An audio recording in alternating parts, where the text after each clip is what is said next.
সুপ্রভাত, বড়দের আমার প্রণাম এবং ছোটদের আমার অনেক অনেক অনেক ভালোবাসা জানিয়ে আজকের ভিডিওটি শুরু করছি। আমি সঙ্গীতা, আপনারা দেখছেন জলছবি ব্লগ। আশা করি প্রত্যেকে খুবই ভালো আছেন, আমিও খুব ভালো আছি। তাহলে চলুন আজকের ভিডিওটি শুরু করা যাক। আজ বৃহস্পতিবার, সকাল এখন প্রায় 10:30। তো স্কুল টাইম হয়ে গেছে, ওর বাবা বেরোবে এখন স্কুলে।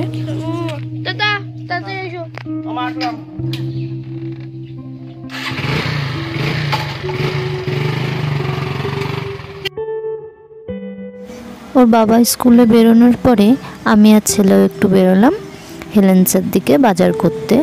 এছাড়া ব্যাংকেও কাজ আছে, মোটামুটি টুকিটাকি অনেক রকম কাজই রয়েছে, সেগুলো সবই আজকে একবারে সেরে বাড়ি আসবো। তো ছেলের তো এই কদিন পরীক্ষা চলছিল, তো লিখিত পরীক্ষাগুলো ওর সব শেষ হয়ে গেছে। এখন শুধু ওই কম্পিউটার প্র্যাকটিক্যাল পরীক্ষা আর স্বাস্থ্য শারীর শিক্ষা পরীক্ষাটা বাকি রয়েছে। তবে যাই হোক, ওই দুটো খুব একটা বেশি চাপের না, সেই জন্যই ওকে নিয়ে বেরোলাম। তো এই যে প্রথমেই চলে এসেছি ব্যাংকের কাজটাই আগে সারবো। তো ভাবলাম পড়াশোনার সাথে সাথে বাইরের জগতের এই আনুষঙ্গিক জরুরি কাজগুলো ওর শেখা উচিত, সেই জন্যই আরও বিশেষ করে ওকে নিয়ে বেরোনো। তা আমাদের ব্যাংকের কাজ মিটে গেছে, এবার আসলাম একটা দোকানে। গিফট আইটেমই মূলত বেশিরভাগ এখানে পাওয়া যায়। তো এর আগে একদিন একজনের জন্মদিন খেতে এসে গিফট নিতে এসেছিলাম, তখন ছেলের একটা গাড়ি পছন্দ হয়েছিল, তো সেই গাড়িটাই আবদার করেছিল। তো সেদিন তো ওকে দেওয়া হয়নি, বলেছিলাম অন্য কোনো দিন আসলে পরে তখন কিনে দেবোক্ষণ।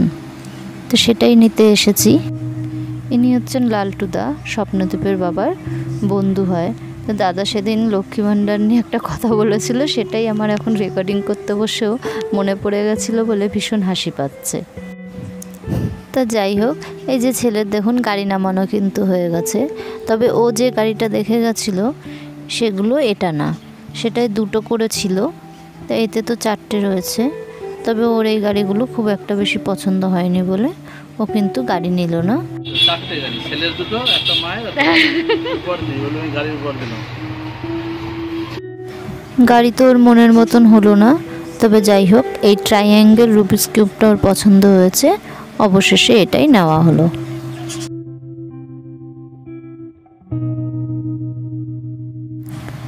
এরপরে একটু পনির নেওয়ার ছিল, তো সেটাও নিয়ে নিলাম। তোমার কি 10 টাকা সব চলবে, থাকলে বাড়িতে নিয়ে এসো, নিয়ে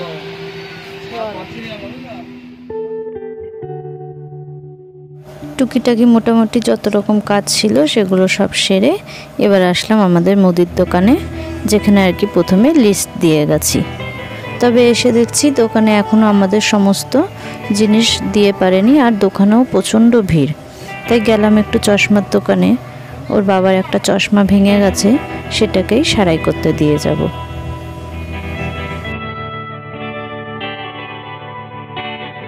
তো চশমার দোকানে কাজ মিটিয়ে আসলাম এবার মুদির দোকানে। এখান থেকে জিনিসগুলো নিলেই আজকের মোটামুটি কাজ শেষ। তো সরজিৎ এখন আমাদের লিস্টটা দেখে দেখে জিনিসগুলো গুছিয়ে দিচ্ছে, এরপরেই ফিরবো বাড়ি। তা আমার এই দৈনন্দিন জীবনযাত্রার ছোট ছোট ব্লগ ভিডিওগুলি আপনাদের কেমন লাগছে কমেন্টে কিন্তু অবশ্যই জানাবেন, এবং চ্যানেলে নতুন হয়ে থাকলে সাবস্ক্রাইব করার অনুরোধ রইল। তো ফিরছি এবার দুজনে বাড়ি গিয়ে তো দস্তুর মতন কাজ রয়েছে, আগে এই সমস্ত কিছু গোছাতে হবে, তারপরে স্নান পুজোটাও করতে হবে। এই যে দেখুন, প্রায় কিন্তু বাড়ির কাছাকাছি আমরা পৌঁছে গেছি। বাড়িতে এসে সমস্ত কাজ গুছিয়ে স্নান করে পুজো দিয়ে উঠতে উঠতে ওর বাবাও স্কুল থেকে বাড়ি ফিরে এসেছিল। তো এরপরে খাওয়া দাওয়া করে বিকেলবেলা চললো ছেলের দাঁত তোলা অভিযান। বাবা দেখ,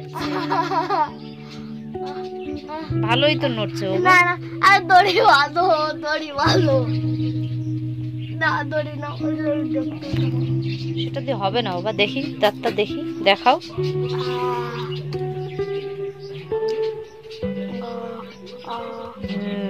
ভালোই নড়ছে কিন্তু বাবা, একা একা চেষ্টা করো, দেখো ওঠে নাকি।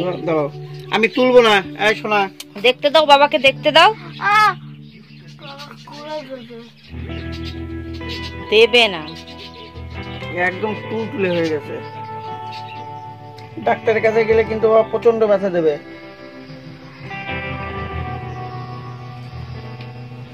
গিট দিইনি এখনো।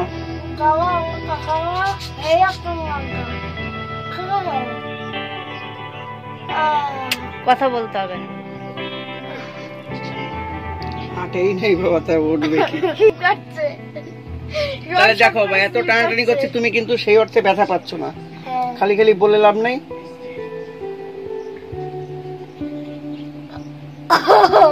শোনা, দাঁড়াও, নড়ে না। দাঁড়াও বাবা।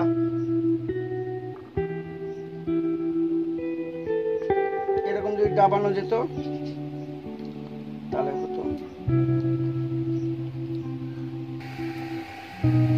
দেখি। গত একদিন ধরে কিন্তু দাঁতটা নাড়াচ্ছে আর খালি বলছে বারবার তুলে দাও। তো যাই হোক, দীর্ঘ 10-15 মিনিট যুদ্ধের পরে অবশেষে দাঁতটা উঠে এসেছে। হাত দিয়ে টান দিলেই উঠে যেত কখন। এইটুকু দাঁত বাবা তোমারে, শোনা, পুরা মনে হয় রয়ে গেছে। একেবারে ছোট্ট ইঁদুরের মতো একটা দাঁত। তো যাই হোক, এরপরে ছেলেকে গাছের 3টা আম কেটে দিলাম। এটাই শেষ আম ছিল। 3 রকমের গাছের আম, দেখলেই হয়তো বুঝতে পাচ্ছেন। তারপরে আমাদের জন্য করলাম চা, আর রাতের রান্নাটাও বসিয়ে দিলাম। তাহলে চলুন, আজকের ভিডিওটি এখানেই শেষ করছি। আশা করি আপনাদের ভালো লেগেছে।